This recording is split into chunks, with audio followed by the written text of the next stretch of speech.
प्यारे बच्चों, प्राथमिक शिक्षण संस्थान में आप लोगों का पुनः स्वागत है। आज हम लोग यूक्लिड डिवीजन एल्गोरिथम पर कुछ क्वेश्चन सॉल्व करेंगे। यूक्लिड डिवीजन एल्गोरिथम पर बेस्ट क्वेश्चन सॉल्व करेंगे।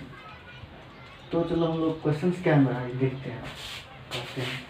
So that every positive even integer is of the form 2q and that every positive odd integer is of the form 2q plus 1 where q is some integer। समझ गए बच्चों? मेरा question ये हुआ कि प्रत्येक positive even integer जो होता है वह 2q के फॉर्म में होता है, फिर प्रत्येक पॉजिटिव ऑड इंटीजर जो होता है 2q plus 1 के फॉर्म में होता है। फिर q is some integer, जहाँ q कोई क्या है, इंटीजर है। q कोई सम इंटीजर है, कुछ इंटीजर है। क्या करते हैं बच्चों, इसको लेट करते हैं। कहते हैं let a be a positive integer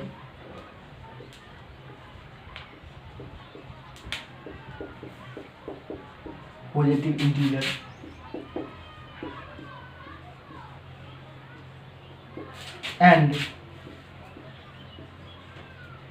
b equal to 2।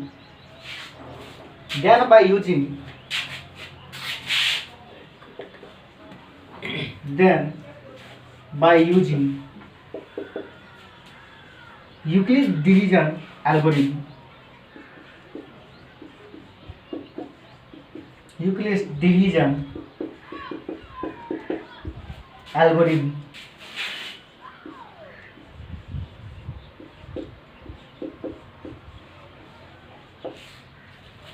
a equal to क्या होगा बच्चों, 2q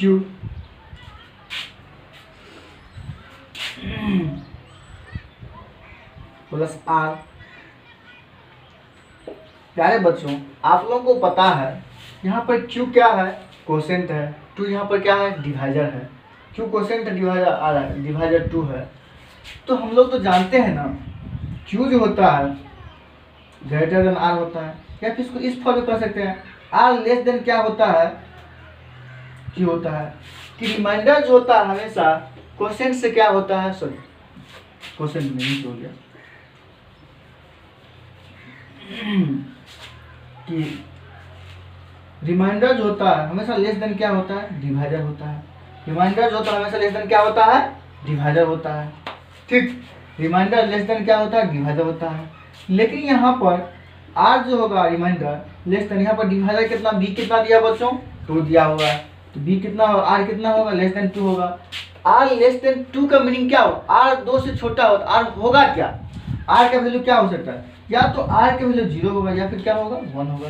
2 तो नहीं हो सकता है, मतलब जो 2 से छोटा है इसका मतलब क्या, 0 होगा या फिर क्या होगा, 1 होगा, इतना ही होगा।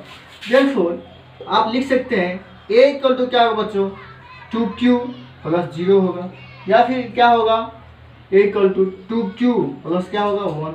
मतलब कि r का वैल्यू हम रिप्लेस करने पर देखते हैं, r इक्वल 2q प्लस 0 होगा या फिर 2q प्लस क्या होगा, 1 होगा। प्यारे बच्चों, आप लोग तो ये बात भली भांति जानते हैं पहले से कि multiple of 2 is always divisible by 2। Multiple of 2 is always divisible by 2 मतलब क्या, 2 का जो मल्टीपल होता है वो हमेशा 2 से क्या होता है, डिविजिबल होता है। और 2 से जो नंबर डिविजिबल होता है वो क्या होता है, इवन नंबर होता है। ये बात ऑलरेडी जानते हैं आप लोग। लेकिन जो नंबर 2 से डिविजिबल नहीं होगा वो क्या होगा, ऑड नंबर होगा। तो दिस शो दैट बच्चों, इसको हम लिख सकते हैं a इक्वल टू क्या लिख सकते हैं, 2q लिख सकते हैं, या फिर क्या लिख सकते हैं, 2q प्लस 1 लिख सकते हैं। here 2q indicates multiple of 2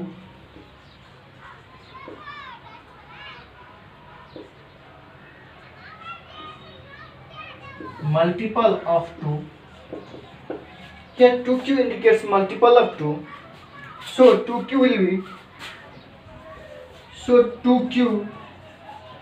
will be even number।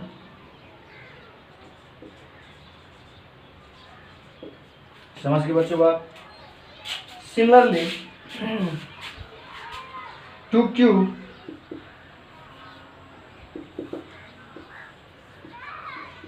Similarly, 2q plus 1 is not divisible by 2, is not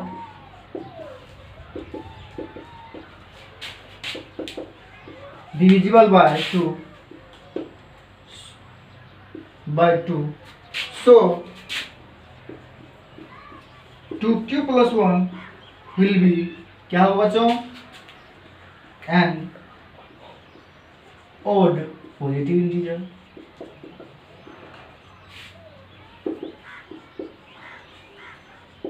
समझ गए बच्चों, यही होगा। यहाँ तक कोई प्रॉब्लम नहीं हुआ आप लोगों को।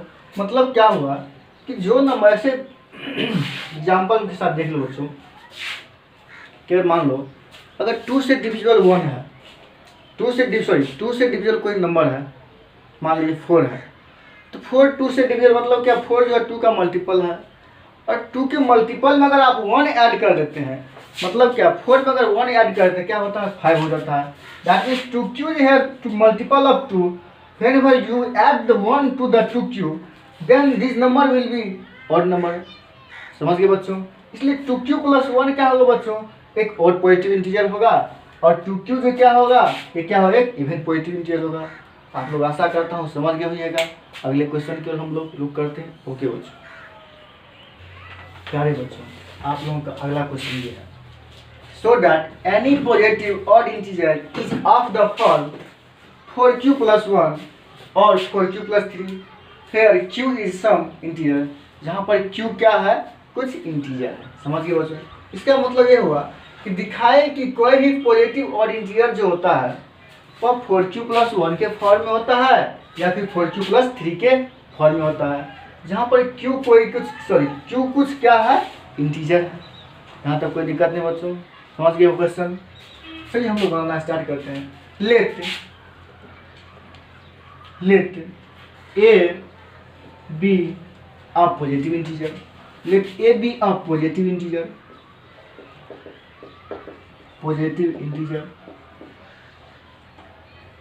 let a be a positive integer and b equal to 4, then by using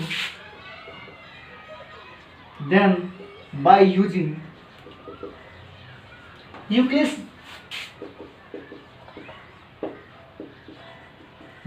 division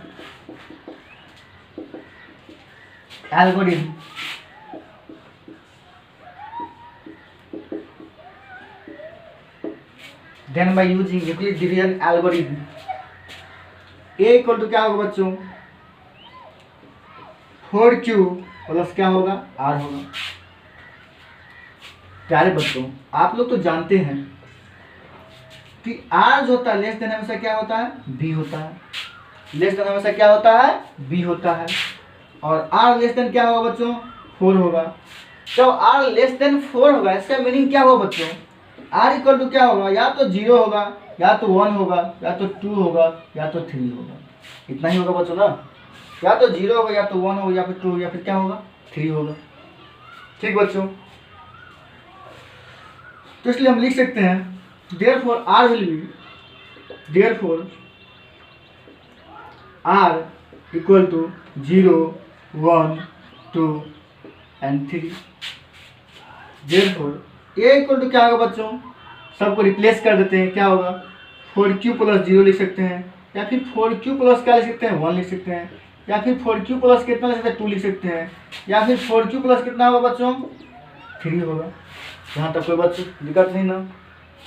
फिर इसको हम लिख सकते हैं a इक्वल टू क्या हो सकता है बच्चों बताओ, या तो 4q होगा 0 पर हर जगह, या फिर 4q प्लस क्या होगा, 1 होगा, या फिर 4q प्लस क्या हो सकता है, 2 होगा, या फिर 4q प्लस कितना होगा, 3 होगा। इतना लिख सकते हैं। प्यारे बच्चों, हम लोग तो जानते हैं कि 2 का जो मल्टीपल होता है वह इवन पॉजिटिव इंटीजर होता है, और जो 2 का मल्टीपल नहीं होता वो क्या होता है, ओड पॉजिटिव इंटीजर होता है। मतलब 2 के मल्टीपल प्लस 1 का जो फॉर्म होता है वह क्या होता है, इवन पॉजिटिव इंटीजर होगा।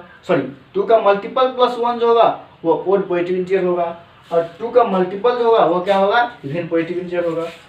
तो इसको हम लोग क्या करते हैं, 2 के मल्टीपल के फॉर्म में कन्वर्ट करते हैं। या 2 के मल्टीपल प्लस 1 के फॉर्म में कन्वर्ट करते हैं। अब देखो कैसे करते हैं बच्चों, इसको हम लोग क्या लिख सकते हैं, a को जब 4q लेते हैं बच्चों तो इसको हम क्या लिख सकते हैं, a को 2 इंटू 2q लिख सकते हैं, ठीक। या फिर a को क्या लिख सकते हो, 2k1 लिख सकते हैं। This means a equal to multiple of 2 हो गया बच्चों। अगला देखते हैं, इसको हम लोग क्या लिख सकते हैं, a इक्वल टू कितना है बच्चों, ये क्या होगा, इवन पॉजिटिव इंटीजर, 2 का मल्टीपल हो गया ना, इवन पॉजिटिव इंटीजर हो गया, 2 का मल्टीपल हो गया, क्या हो गया, इवन पॉजिटिव इंटीजर हो गया। बच्चों इसको हम क्या लिख सकते हैं, 4q प्लस 1 दिया हुआ है, इसको हम लोग क्या लिख सकते हैं, 2 इंटू 2q प्लस 1 लिख सकते हैं। और 2q को हम क्या लिख सकते हैं बच्चों, क्या लिख सकते हैं, यहाँ पर क्या लिख सकते हैं, तो फिर इसको हम क्या लिख सकते हैं, 2k1 प्लस 1 लिख सकते हैं। मतलब क्या बच्चों, ये क्या आ गया, 2q1 प्लस 1 के फॉर्म में आ गया। मतलब क्या, ये भी क्या हो जाएगा, ये क्या होगा, मतलब क्या, इवन पॉजिटिव इंटीजर्स प्लस 1 क्या होगा, और पॉजिटिव इंटीजर होगा, even positive integers plus 1, because ये 2k even positive integer plus 1 यहाँ पर आ गया, इसका मतलब क्या हो, ये और पॉजिटिव इंटीजर होगा। ये क्या होगा बच्चों, और पॉजिटिव इंटीजर।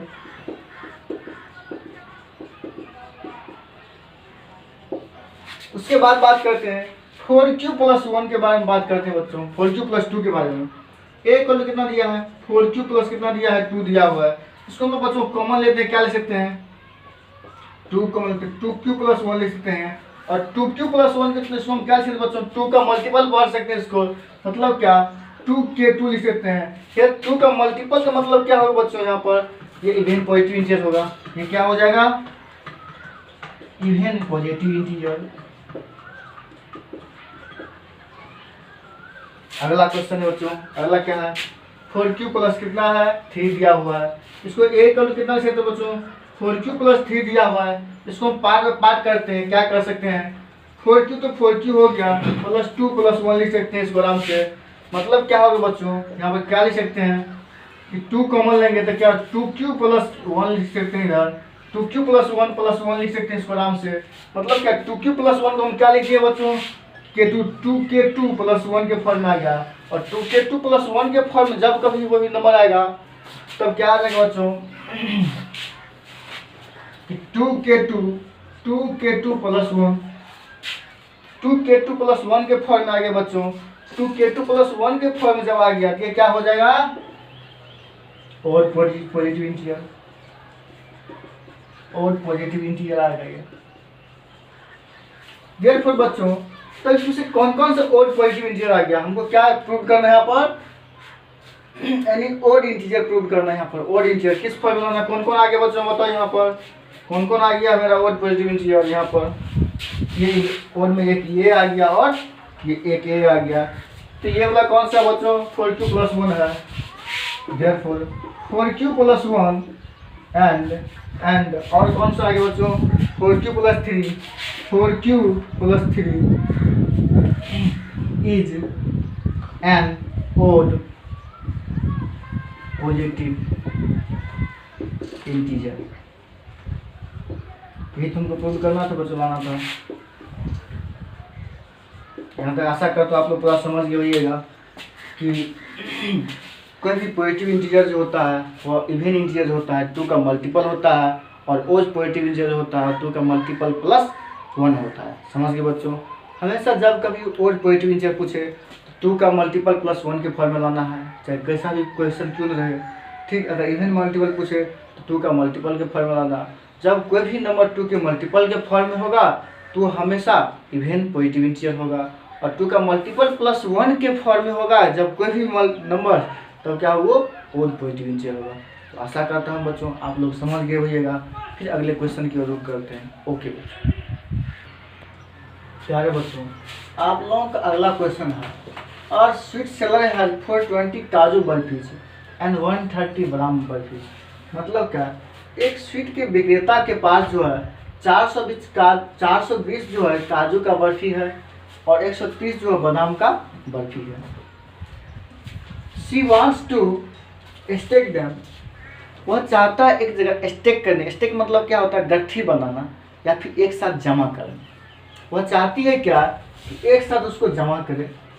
इन सच ए वे, मतलब इस तरीका से, इस तरह से कि that each stack has same number, मतलब क्या कि प्रत्येक स्टेक में, प्रत्येक ढेर में जो बर्फी की नंबर, जो बर्फी की संख्या जो होगा वह क्या होगा, बराबर होगा। And that they take up the least area of the tray, और तब क्या कहता है, उसका एक और कंडीशन है को ट्रे का लिस्ट एरिया, लिस्ट मतलब क्या होता है, कम से कम एरिया को कवर करे, कम से कम एरिया को कवर करे ट्रे का। मान लो ये ट्रे जो होता है, आप लोग देखे होंगे शादी विवाह में, ट्रे पे क्या होता है ब्रेकफास्ट क्या होता है, नाश्ता सबसे क्या होता है, डिस्ट्रीब्यूट क्या होता है, आप लोग जानते होइएगा ट्रे सबका यूज़ कैसे होता है, किस तरह से होता है। ठीक, किसी होटल में देखे होइएगा या फिर किसी शादी के अवसर पर देखे होइएगा कि ट्रे के माध्यम से क्या होता है, ब्रेकफास्ट से ज़्यादा सब्सटेंस क्या होता है, डिस्ट्रीब्यूट किया जाता है। ये समझते हुए बच्चों, तो क्या कह रहा है कि they take up the least area of the tray का क्या हो, बहुत से कम एरिया को क्या करे वो कर ले। What is the number that can be placed in this stack, मतलब क्या, व्हाट इज द नंबर क्या है that can be placed in this stack, जो कि प्रत्येक ढेर में रख सकते हैं। मतलब क्या, कितना नंबर प्रत्येक ढेर में होगा, प्रत्येक स्टेक में काजू बर्फी का या फिर बादाम बर्फी का होगा। ठीक है, स्टेक फॉर दिस पर्पस, इस पर्पस से। प्यारे बच्चों, यहाँ पर एक बात आया है, ठीक, they take up the least area of the tray, they take up the least area of the tray, यहाँ पे एक बात आया है, they take up the least area of the tray, they take up the least area of the tray, यहाँ पे एक word है, they take up the least area of the tray. बच्चों एक बात बताओ कि ये काजू बर्फी जो है कम से कम एरिया कब ले सकता है, कम से कम एरिया तभी लेगा जब हम स्टेक में नंबर ऑफ बर्फी क्या करें, अधिक कर दें। ठीक, अगर नंबर ऑफ बर्फी अधिक कर देंगे, मान लीजिए कि मेरे पास 10 रूम है, चाहते हैं कि 500 आदमी है 2 रूम में भर जाए, तो क्या करना पड़ेगा, 10 रूम में नहीं भर के क्या करेंगे, 2 ही रूम में बहुत से ज़्यादा आदमी क्या करेंगे, कोच के भर देंगे। ठीक, जिस प्रकार से क्या कहते हैं मोदी जी अभी जो भेजने वाले हैं आदमी सबको, वर्कर सबको जो बाहर में काम कर रहे हैं, अब कैसे भेजेंगे, अगर चाहेंगे जल्दी जल्दी भेजे तो क्या करेंगे, कम से कम ट्रेन में भेजे, कम से कम टाइम में कम से कम ट्रेन भेजे, तो प्रत्येक बॉगी में आदमियों की संख्या क्या करेगा, कुछ के भर देगा, बहुत ज़्यादा मात्रा में भर देगा, तो नंबर ऑफ ट्रेन क्या है, कम लगेगा। तो समझ लो बच्चों, मतलब क्या, यहाँ पर लिस्ट एरिया की बात तो कह रहा है, समझाने के लिए हम ट्रेन के एग्जाम्पल लिए। ठीक, लेकिन अभी कोरोना का समय इतना ऐसा काम नहीं करेंगे, अगर जितना ज़्यादा आदमी बढ़ जाएगा फिर कोरोना का स्पीड ज़्यादा हो जाएगा, इसलिए ऐसा नहीं करेंगे, बस एग्जाम्पल लेके आपको हम समझाए।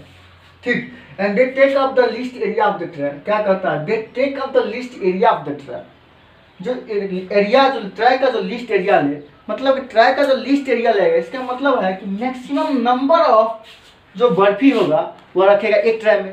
ठीक, और जब कभी बच्चों कि मैक्सिमम की बात किया जाए, मैक्सिमम की बात किया जाए या ग्रेटेस्ट की बात किया जाए या फिर लार्जेस्ट की बात किया जाए, लार्जेस्ट की बात किया जाए, तो उस कंडीशन हमेशा क्या फाइंड आउट करना है, HCF ही फाइंड आउट करना है। क्या करना है बच्चों, हमेशा HCF ही फाइंड आउट करना है। लेकिन जब कभी मिनिमम की बात हो, मिनिमम की बात हो,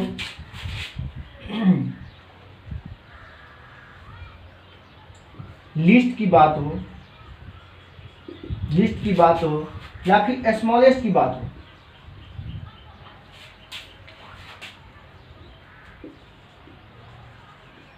स्मॉलेस्ट की बात हो, जब कोई लार्जेस्ट मिनिमम की बात हो, लिस्ट का बात किया, स्मॉलेस्ट की बात होगा, उस कंडीशन बच्चों क्या फाइंड आउट करना हम लोगों को है, LCM फाइंड आउट करना है। LCM का मीनिंग क्या होता है, लोएस्ट कॉमन मल्टीपल। और जब कभी बात होगा मैक्सिमम, ग्रेटेस्ट और लार्जेस्ट की बात होगा, उस कंडीशन हम लोग क्या करेंगे बच्चों, HCF फाइंड आउट करेंगे, मतलब क्या, highest common factor find out करेंगे बच्चों। तो समझ गए कि आप लोगों को यहाँ पर क्या करना है, they take up the least area of the tray, क्या करता है, ट्रे का लिस्ट एरिया, जो ट्रे का लिस्ट एरिया कम से कम एरिया को कवर करे बढ़ती, यहाँ पर लिस्ट के बारे में बात, एरिया के बारे में बात कर रहा है, लेकिन वास्तव में निकालने के लिए हमको क्या करना पड़ेगा, कि एक ट्रे में कितना अधिक से अधिक बर्फी को रखा जा सकता है, कितना मैक्सिमम बर्फी को रखा जा सकता है। मतलब क्या कि वर्ड तो यहाँ पे वर्ड यूज कर दिया है कि लिस्ट एरिया, निकालने के लिए कह दिया बर्फी। इसका मतलब कि वो बर्फी के अकॉर्डिंग निकालना पड़ेगा, लेकिन नंबर ऑफ बर्फी क्या होगा, अधिक रखना पड़ेगा। तो नंबर ऑफ बर्फी अधिक रखना पड़ेगा, नंबर ऑफ जब बर्फी अधिक रखना पड़ेगा, इसके लिए क्या करने का बच्चों, हम लोगों को HCF फाइंड आउट करना पड़ेगा, HCF फाइंड आउट करना पड़ेगा। तो समझ गए बच्चों, मतलब क्या कि हाथी का दो टाइप का दांत होता है, एक खाने वाला होता है, एक दिखाने वाला होता है। मतलब क्या है, ये मेरा दिखाने वाला दांत हो गया। मतलब क्या कहता है लिस्ट, यहाँ पर लिस्ट एरिया कहता है, लेकिन वास्तव में कहता है फाइंड आउट करने के लिए क्या, HCF फाइंड आउट करने होता है, मतलब मैक्सिमम फाइंड आउट करने के लिए कहता है। ठीक, तो बच्चों आप लोग समझ लीजिएगा कि इसमें क्या करना पड़ेगा, हम लोग को HCF फाइंड आउट करना पड़ेगा, मतलब नंबर ऑफ मैक्सिमम बर्फी एक ट्रे में जो रखा जा सके उसको फाइंड आउट करने के लिए कह रहा है। तो क्या करेंगे बच्चों, हम लोग यहाँ पर इस क्वेश्चन में HCF फाइंड आउट करेंगे। क्योंकि ये क्वेश्चन जो है बच्चों क्या चीज़ से बेस्ड क्वेश्चन है, यूक्लिड डिवीजन एल्गोरिथम पर बेस्ड का है। तो हम लोग तो डायरेक्ट इस सबका HCF दोनों को फाइंड आउट कर लेंगे, लेकिन इस क्वेश्चन को सॉल्व करने के लिए क्या करेंगे बच्चों, हम लोग यूक्लिड डिवीजन एल्गोरिथम का यूज करेंगे। समझ गए बच्चों, तो स्टार्ट करते हैं हम लोग क्या, नाउ बाय यूजिंग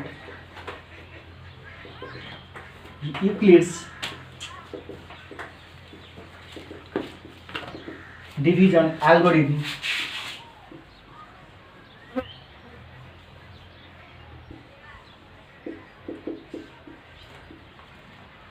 प्यारे बच्चों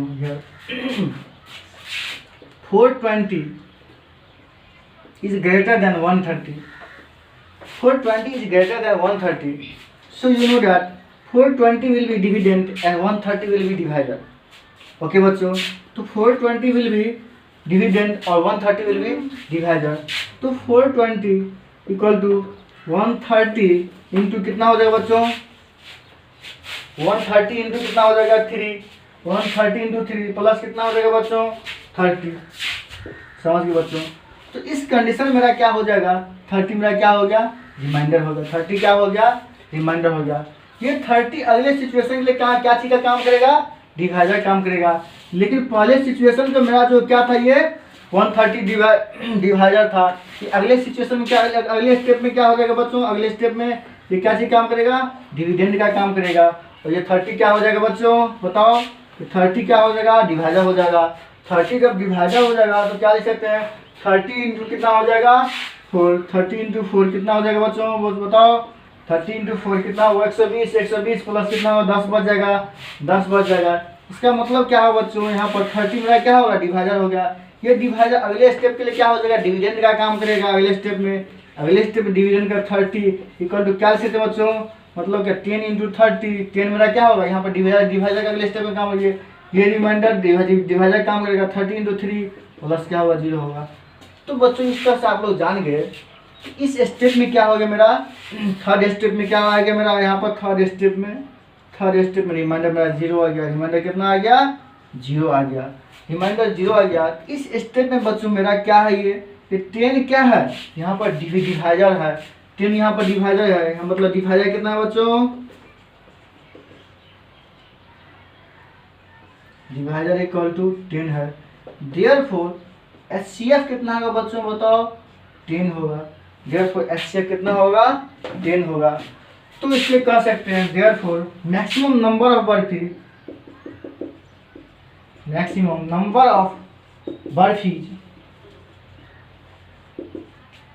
विल बी कितना होगा बच्चों, will be 10 in each state. समझ गए बच्चों, यहाँ पर कोई दिक्कत नहीं होगा आप लोगों को। ठीक, मतलब कि हाथी के खाने में दांत अलग, दिखाने में दांत अलग होता है। समझ गए, मतलब प्रत्येक स्टेक में कितना बर्फी होगा बच्चों, 10 बर्फी होगा। इस तरह से आप लोगों का ये क्वेश्चन सॉल्व हो गया। इस तरह से NCERT का जो एग्जाम्पल था, एग्जाम्पल आप लोगों को पूरा अच्छा से समझ में आ गया होगा। अब हम लोग क्या करते हैं, अगले पार्ट में क्या देखेंगे, हम लोग बस NCERT के एक्सरसाइज का प्रॉब्लम सॉल्व करेंगे। आपको NCERT का एक भी क्वेश्चन नहीं रहने देंगे, सब क्वेश्चन बता देंगे 1 बाय 1 एक्सप्लेन करके। बस अगला पार्ट में हम लोग देखेंगे क्या, NCERT के इसी चैप्टर का जो भी क्वेश्चन होगा सब क्वेश्चन सॉल्व करेंगे। ओके बच्चों, तो फिर अगले पार्ट में आते हैं।